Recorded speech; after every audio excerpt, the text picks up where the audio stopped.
নমস্কার বন্ধুরা, কলকাতা কুকারে আপনাদের স্বাগত। আজ আমি আপনাদের সাথে শেয়ার করব অত্যন্ত জনপ্রিয় একটি মিষ্টি রসমালাইয়ের রেসিপি। সামনেই রাখিবন্ধন উৎসব। যে কোনো শুভ অনুষ্ঠান বা খুশির মুহূর্ত মিষ্টি ছাড়া সম্পূর্ণ হয় না। এবারের রাখিবন্ধন উৎসবে জমিয়ে খাওয়া দাওয়ার পর শেষ পাতে যদি মিষ্টি হিসেবে থাকে বাড়িতে বানিয়ে নেওয়া রসমালাই, তাহলে তো কোনো কথাই নেই। চলুন তবে দেখে নেওয়া যাক আমি কিভাবে খুব সহজেই বাড়িতে রসমালাই বানিয়ে ফেলি। প্রথমে গ্যাসে একটা পাত্র বসিয়ে দিয়ে দিলাম 1 লিটার ফুল ক্রিম দুধ। এখন দুধটা ফুটে ওঠা অবধি অপেক্ষা করব।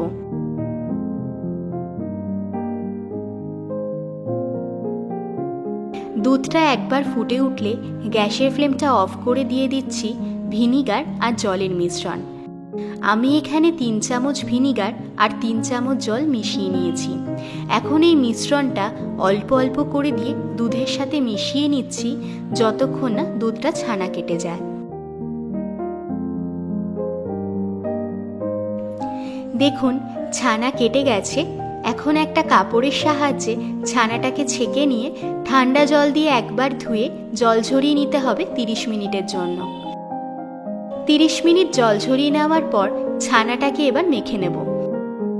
ছানাটা কিন্তু বেশিক্ষণ জল ঝরানোর দরকার নেই, তাহলে ছানাটা ড্রাই হয়ে যাবে, তাতে রসগোল্লাগুলো শক্ত হয়ে যেতে পারে।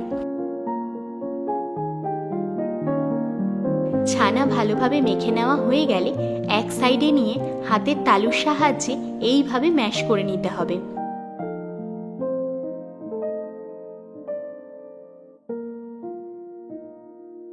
দেখুন ছানাটা সফট হয়ে গেছে। এখন এর মধ্যে দেব সামান্য একটু বেকিং পাউডার, হাফ চামচ চিনি আর ছোট চামচের 1 চামচ কর্নফ্লাওয়ার। এবার এই সব কিছু ছানাটার সাথে ভালো করে মেখে নেব। ছানাটা মাখার এই পুরো প্রসেসটাতে আমার মোট 8 থেকে 10 মিনিট সময় লেগেছে।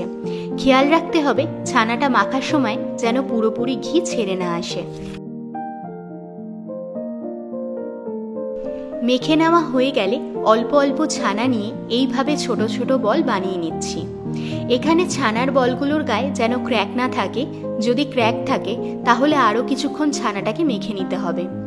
এইভাবে আমি পুরো ছানাটার থেকে একই সাইজের ছোট ছোট বল বানিয়ে নিয়েছি। এখন গ্যাসে একটা কড়াই বসিয়ে দিয়ে 5 কাপ জল দিয়ে দিয়েছি। এর মধ্যে দেব 2 কাপ চিনি আর ফাটিয়ে নেওয়া 5টা ছোট এলাচ। সবকিছু ভালো করে মিশিয়ে নিয়ে ফুটে যাওয়া অবধি অপেক্ষা করব। চিনির শিরাটা ফুটে উঠলে এর মধ্যে দিচ্ছি একে একে বানিয়ে রাখা ছানার বলগুলো। এখন একটা ঢাকনা চাপা দিয়ে হাই ফ্লেমে 15 মিনিট ফুটিয়ে নেব। 15 মিনিট পর দেখুন রসগোল্লাগুলো পারফেক্ট তৈরি হয়ে গেছে। এখন গ্যাসের ফ্লেমটা অফ করে দিয়ে রসগোল্লাগুলোকে কমপ্লিটলি ঠান্ডা করে নেব। রসমালাইয়ের মালাইটা তৈরি করার জন্য আবারও গ্যাসে একটা পাত্র বসিয়ে দিয়ে দিলাম 1 লিটার ফুল ক্রিম দুধ। দুধটাকে মিডিয়াম ফ্লেমে জাল দিয়ে হালকা ঘন করে নিতে হবে।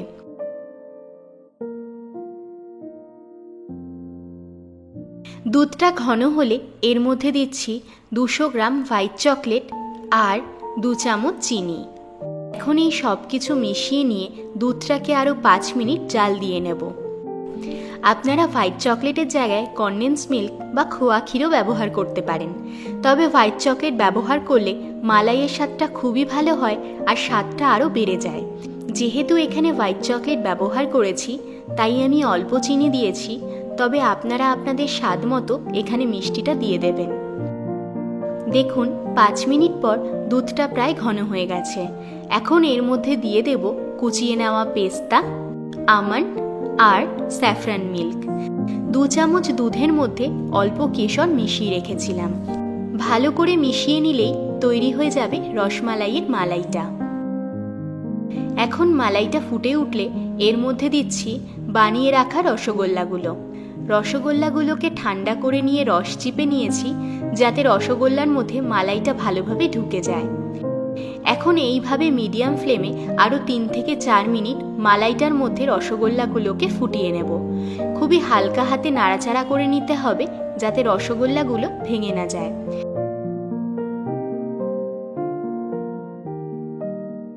দেখুন রসমালাইটা পারফেক্ট তৈরি হয়ে গেছে। এখন ঠান্ডা করে নিয়ে পরিবেশন করার আগে 1 ঘন্টা ফ্রিজে রেখে দিতে হবে, এতে রসমালাইয়ের স্বাদটা আরও বেড়ে যাবে। আমি এখানে রসমালাইটা পরিবেশন করে দিচ্ছি কুচিয়ে নেওয়া পেস্তা, আমন্ড আর কেশর দিয়ে। আপনারা চাইলে রসমালাইটা এইভাবে বা মাটির পাত্রেও পরিবেশন করে দিতে পারেন। আমার আজকের এই রেসিপিটা যদি আপনাদের ভালো লেগে থাকে প্লিজ লাইক, কমেন্ট, শেয়ার করবেন। আর আমার চ্যানেলে নতুন বন্ধু হয়ে থাকলে আমার চ্যানেলটিকে সাবস্ক্রাইব করবেন আর পাশে থাকা বেল আইকনটি ক্লিক করবেন। Thank you.